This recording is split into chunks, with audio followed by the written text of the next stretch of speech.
Hello everyone, today we will introduce the road section analysis function under the road analysis module.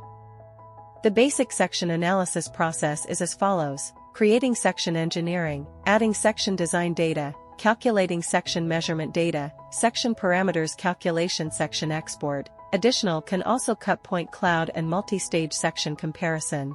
First, we create the road section project and click the New button.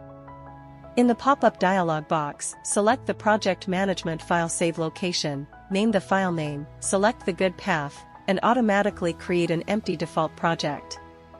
The naming rule of this project is that the user names the plus section analysis plus time by itself.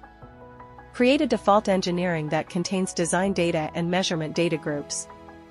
The design data consists of two parts, the design vertical axis and the design horizontal axis. The measurement data is a three-dimensional vector line fitting to the surface generated according to the design data and the corresponding point cloud data.